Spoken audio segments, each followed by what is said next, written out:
Hello friends, welcome to my channel. হারের হ্যাটট্রিকের ধাক্কা সামলে পরপর 2 ম্যাচ জিতল মুম্বাই ইন্ডিয়ান্স। এবার ঘরের মাঠে রয়্যাল চ্যালেঞ্জ বেঙ্গালুরুকে হারালো তারা। প্রথম ব্যাট করে 196 রান করেছিল বেঙ্গালুরু, কিন্তু সেই রান করেও মুম্বাইকে আটকাতে পারল না তারা। ঈশান কিষান, সূর্যকুমার যাদবের ব্যাটে সহজেই জিতল মুম্বাই। এই জয়ের ফলে প্লে অফের লড়াইয়ে ফিরে এলো হার্দিকরা। অন্যদিকে 6 ম্যাচের মধ্যে 5টিতে হেরে চাপ আরও বাড়ল কোহলিদের উপর। টসে জিতে প্রথমে বল করার সিদ্ধান্ত নেন মুম্বাই ইন্ডিয়ান্স অধিনায়ক হার্দিক পান্ডিয়া। আগের 5 ম্যাচে রান পেয়েছিলেন বিরাট কোহলি, কিন্তু এই ম্যাচে ব্যর্থ হলেন। 3 রানের মাথায় জসপ্রীত বুমরা বলে তার ব্যাটের কানায় লেগে পিছনে যায়। বাঁদিকে ঝাঁপিয়ে ভালো ক্যাচ নেন ঈশান কিষান। আইপিএল অভিষেকে 3 নম্বর নেমে শুরু ভালো করলেও বেশিক্ষণ খেলতে পারেনি উইলি জ্যাক্স। 8 রান করে আকাশ মাধওয়ালের বলে আউট হয়ে ফেরেন তিনি। বেঙ্গালুরের ইনিংস টানেন অধিনায়ক ফাফ ডু প্লেসি ও রজত পাটিদার। চলতি আইপিএলে ডু প্লেসি আক্রমণাত্মক ব্যাটিং করতে পারছিলেন না।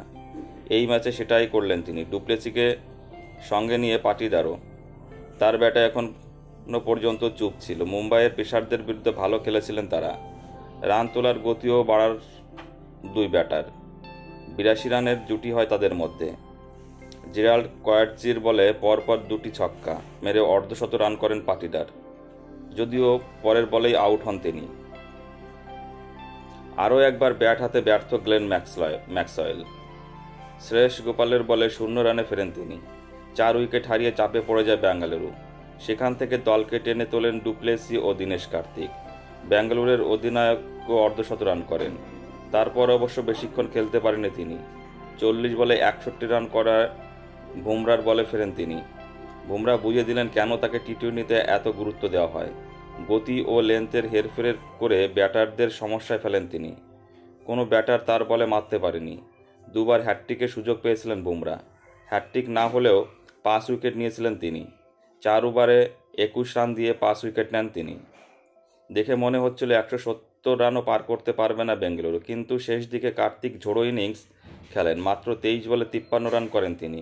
কার্তিকের ব্যাটের 20 ওভারের শেষে 8 উইকেট হারিয়ে 196 রান করেন বেঙ্গালুরু। জবাবে রান তাড়া করতে নেমে বিধ্বংসী ব্যাট করা শুরু করেন ঈশান কিষান।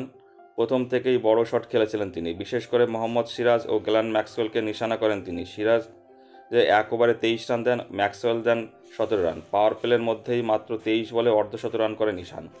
প্রথম 6 ওভারে 72 রান করে মুম্বাই। সেখানে খেলার ফল নিশ্চিত করে ফেলে তারা। চলতি আইপিএলে বেঙ্গালুরুকে ভুগিয়েছে তাদের বোলিং। আরও একটি ম্যাচে সেটাই হলো। পেসার থেকে স্পিনার কেউই নজর কাটতে পারল না। উইকেট না ফেলতে পারলে মুম্বাইয়ের রান তাড়া গতি কমাতে পারল না আরসিবি। প্রতি ওভারে বড় শট মারলেন ঈশান ও রোহিত। শেষ পর্যন্ত আকাশদ্বীপের বলে ছক্কা মারতে গিয়ে আউট হন ঈশান। 34 বলে করেন 69 রান। ঈশানের যেখানে শেষ করেন সেখান থেকে শুরু করেন সূর্যকুমার যাদব। চোট সারিয়ে ফিরে এসে প্রথম ম্যাচে রান পাননি তিনি, কিন্তু দ্বিতীয় ম্যাচে তার ব্যাটিং স্বস্তি দেবে সমর্থকদের। সূর্যের পরিচিত খেলা দেখা গেল ওয়াংখড়ে।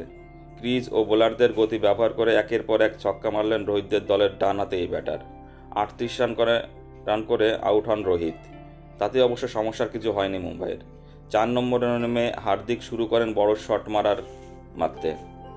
দেখে বোঝা যাচ্ছিল দ্রুত খেলা শেষ করতে চাইছে তারা। নেট রান রেট মাথায় ছিল মুম্বাইয়ের ব্যাটারদের। শিশির পড়ায় বোলারদের কাজ আরও কঠিন হয়ে যায়। মাত্র 17 বলে অর্ধশত রান করেন সূর্যকুমার যাদব। 52 রান করে আউট হন তিনি।